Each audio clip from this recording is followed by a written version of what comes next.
वो भी ग्रह बदलाया है सुखदेव जी ने भागवत में। कहते हैं प्रहलाद जी को बचपन से ये ग्रह लग गया। और इस ग्रह की पहचान क्या है?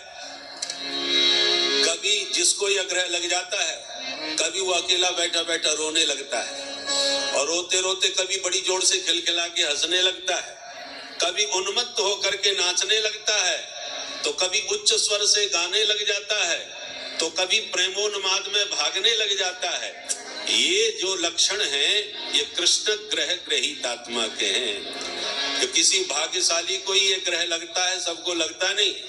श्री धाम वृंदावन में देखो, हमारे प्रेमानंद जी महाराज को ये ग्रह लगा हुआ है इस समय। प्रेमानंद बाबा ने इस ग्रह से प्रभावित होकर के विश्व के कितने नव युवकों को पीला पीला अपना रंग में रंग दिया। और सब जो देखो वृंदावन में सब राधे राधे पुकारते, कितने नवयुवकों ने हमेशा के लिए ब्रजवास का संकल्प ले लिया। सब छोड़ छाड़ करके वृंदावन में राधे राधे करते होंगे। अनेक नवयुवक और नवयुवतियां विचरण कर रही हैं। ये बड़ा विचित्र ग्रह है, सारी दुनिया छुड़ा देता है। ये ग्रह जब लग गया, और ये जो नवग्रह है ना, ये किसको प्रभावित करते हैं? जिसके ऊपर ये कृष्ण ग्रह न लगा हो। जिसको कृष्ण ग्रह लग गया तो ये ग्रह तो अपने आप ही दूर हो जाते हैं उससे। ये ग्रह उसी को प्रभावित करते हैं जिसके ऊपर अनुग्रह भगवान कृष्ण का न हो। कृष्ण का अनुग्रह प्राप्त करने के लिए ये नवग्रह हमको परेशान करते हैं। कोई ना पूजा करे, ना भजन करे, ना हवन करे, पूजा पाठ कुछ ना करे, तो जब शनिश्चर की पिटाई पड़ती है, शनिश्चर की दशा आती है या राहु केतु परेशान करते हैं, तो सब पंडित जी के पास आते हैं, महाराज बड़े परेशान हैं, घर में बड़ी अशांति है, घाटा पे घाटा होता जा रहा है, कृपा करके बताओ क्या करें। तब पंडित जी महाराज देखते हैं कि अरे आपके ऊपर शनिश्चर की साढ़े साथी चल रही है, या राहु आपका वक्र हो रहा है, तो एक काम करो, तुम ग्रह शांति करवाओ, फलानी पूजा करवाओ, हवन करवाओ, भंडारा करवाओ। तो राजी राजी तो आप लोग हम में से बहुत से नहीं करते। जो नियम से करते उनकी बात छोड़ दो, जो कभी नहीं करते, जब ये नवग्रह उन्हें परेशान करते हैं और पिटाई करते हैं, तो उन्हें विवश होकर के पूजा पाठ करवाना ही पड़ता है। बोले जब तक नहीं इस ग्रह को शांत नहीं करोगे तब तक परेशान ही रहोगे। तो परिणाम क्या होगा? राजी राजी तो आप करने वाले नहीं थे, पर जब नवग्रहों ने पिटाई करी तो विवश होकर के पूजा पाठ करवानी पड़ी। ऐसे समझो जैसे आपको कोई पुलिस वाले परेशान करते हो, दरोगा जी आए दिन आपको डंडा घुमाते होगे, डांटने लग जाते हो, और उन्हें पता चल जाए कि नेताजी का इनके ऊपर हाथ है, नेताजी से इनकी तगड़ी जान पहचान है, तो पुलिस वाले अपने आप ही आपसे दूर हो जाएंगे, बल्कि दूर से राम राम करने लग जाएंगे।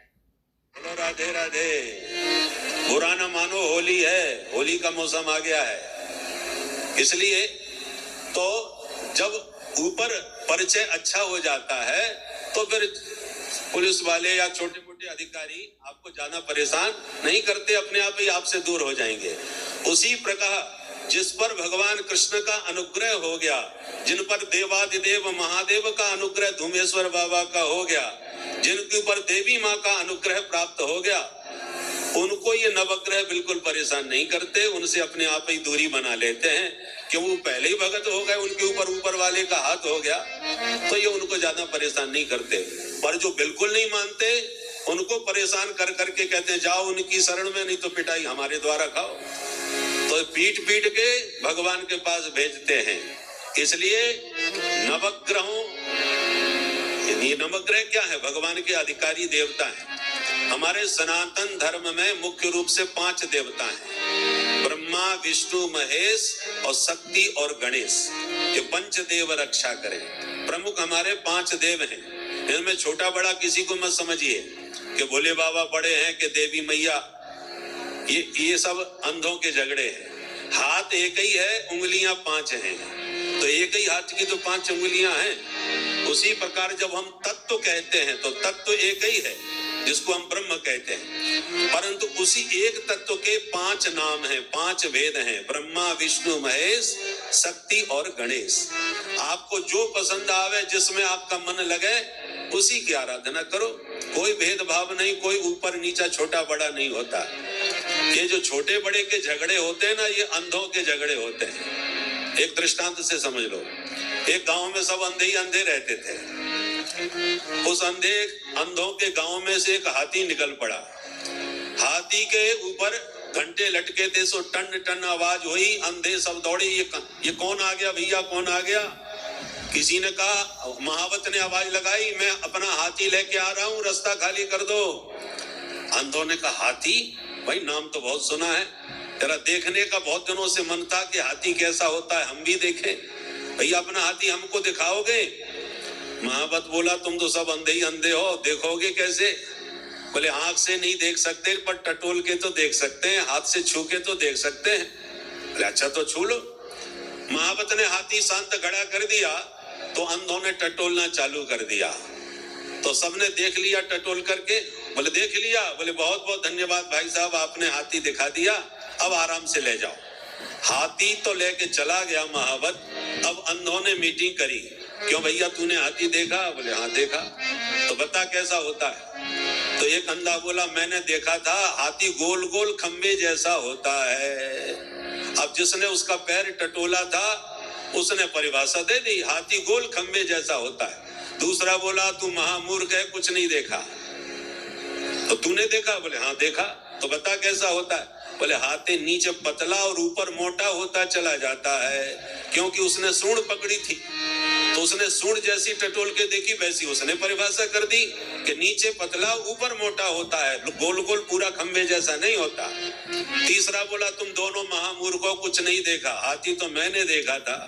तो बता कैसा होता है? बोले हाथी तो सूप जैसा चौड़ा चौड़ा होता है, उसने कान पकड़े थे इसलिए उसने कान की परिभाषा कर दी। अब तो हाथी को लेकर के महाभारत चालू हो गया अंधों में। कोई कहता है गोल खंबे जैसा, कोई कहता है नीचे पतला ऊपर मोटा, कोई कहता है सूप जैसा, तो कोई कहता है लोहे की सलाखा जैसा जिसने दांत पकड़ा था। हाथी को लेकर के अंधों में झगड़े हो गए, बंटवारे हो गए। पैर वालों की अलग पार्टी, सूंड वालों की अलग, कान वालों की अलग, दांत वालों की अलग। कोई किसी से बात न करे कि ये हमारी पार्टी का है, हमारी विचारधारा का है। हाथी को लेकर के तमाम झगड़े हो गए, मतभेद हो गए। अंत में एक दिन हाथी वापस जब वहीं से गुजरा, आवाज सुनते ही सारे अंधे इकट्ठे हो गए। बोले आज फैसला हो जाए कि किसकी बात सही थी, किसकी परिभाषा सही थी। हाथी वाले को रोक दिया, रोको रोको भाई, आज हमारा झगड़ा मिटा के जाओ। क्या? बोले ये बताओ हाथी कैसा होता है? हमने बोले तुम बताओ, तुमने उस दिन देखा तो था। बोले भाई साहब मेरा कहना है कि हाथी नीचे से ऊपर तक गोल खंबे जैसा होता है। बिल्कुल मैं सही कह रहा हूं कि नहीं? महावत बोला बिल्कुल ठीक कहा, हाथी बिल्कुल ऐसा ही होता है। और दूसरा बोला हमने भी तो देखा था उस दिन हाथी, वो नीचे पतला ऊपर मोटा था। बोले हाँ ऐसा भी है मेरा हाथी। किसी ने सूप जैसा बताया, बोले हाँ ऐसा भी है मेरा हाथी। तो अंधे चक्कर में पड़ गए, तेरे पास कोई 10-20 प्रकार के हाथी थे क्या? बोले नहीं नहीं भैया, हाथी तो एक ही था, पर विडंबना यह है कि तुमने जितना टटोल पाया उतना ही हाथी समझ लिया। हाथी बहुत विशाल होता है, तुम अंधे हो इसलिए जितना उसे टटोल पाए उतना हाथी मान लिए।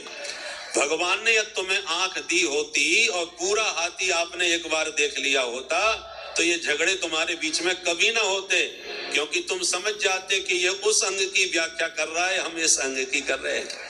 उसी प्रकार जो ये कहते हैं कि हमारे भगवान बड़े तुम्हारे भगवान छोटे हैं, ये सब अंधों के झगड़े हैं। और वास्तव में जो तत्वज्ञ महापुरुष होते हैं, जो ब्रह्मविद वरिष्ठ होते हैं, उनमें किसी प्रकार के झगड़े नहीं होते।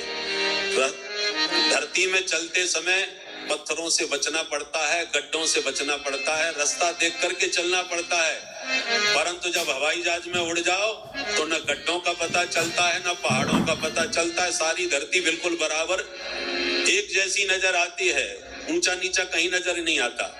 उसी प्रकार प्रारंभिक अवस्था में देखना पड़ता है कि हमारा इष्ट ये है, उसमें सब प्रकार से ध्यान रख करके ये प्रारंभ की साधना में तो चलता है कि हमारे राम जी हैं कि हमारे श्याम जी हैं। पर एक ऊंचाई पर पहुंचने के बाद सब तत्व एक जैसा नजर आने लगता है, चाहे राम कहो चाहे कृष्ण कहो, दोनों का मतलब एक ही है। फिर कहीं कोई भेदभाव दिखाई नहीं पड़ता।